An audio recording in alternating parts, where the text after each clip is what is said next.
Wayne Mullin, Senator Mullin, thank you.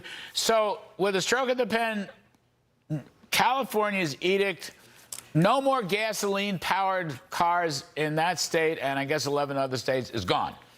It's gone. And one thing, Senator, not only is that good policies, because that crazy climate change extremism out there, but also California is part of the union.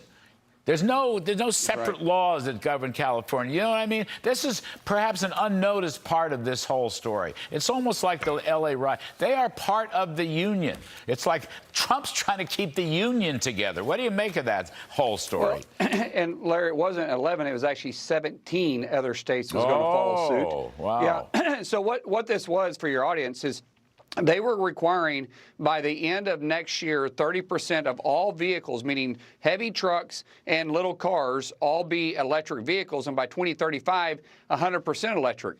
The problem that you have is it's people don't want them. They don't want to buy them. And not to mention, you just talk about heavy trucks. Just heavy trucks alone, if the batteries themselves weigh 28,000 pounds to run a truck, and you have half the distance or half the time that you can cover, and what I mean by time is we've never been stuck in L.A. traffic. No one leaving the port in L.A. ever gets stuck in traffic. And so you can't really count mileage, you can count time.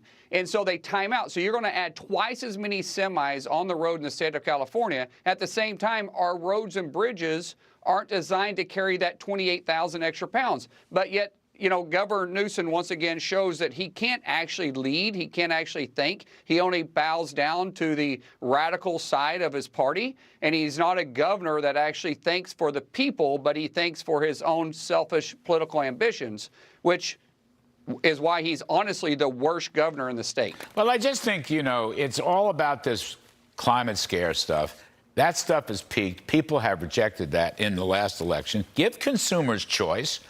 Look, I had breakfast this morning with the CEO of a big car company, and they're very happy with Trump signing this. They are very happy. The car makers, because they can't be switching climate policies and the 100,000 employees every 4 years. You know, if a Democrat comes in office and wants to ban gasoline cars, you can't run a company that way. You can't run an economy that way. So this is just more common sense, it seems to me.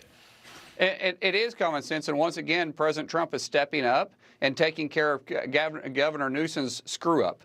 It's actually kind of funny at this point because it's not like California voted for President Trump, but yet he still cares enough for the country that he's fixing their messes like he did with the riot, like he did with the fires. And once again, now he is with their own economy because this would have absolutely tanked California's economy. Not to mention they're already tanking anyways because 3 million people have left since Governor Newsom's been governor because they don't want to live underneath this radical woke left agenda that he continues to push California towards. Well, what I know is each state cannot have its own policies. I mean, you can't. That's right. I mean, there is a states' rights argument up to a point, but on matters of, you know, national security, national defense, things like climate, which cover the whole country, you just can't have 15 and or interstate 20. Commerce, too. And interstate commerce. Yes, sir. Anyway, Senator Mark Mullin, thank you, sir. We appreciate it, as always. Larry, love your show. Thank you. Thank you very much.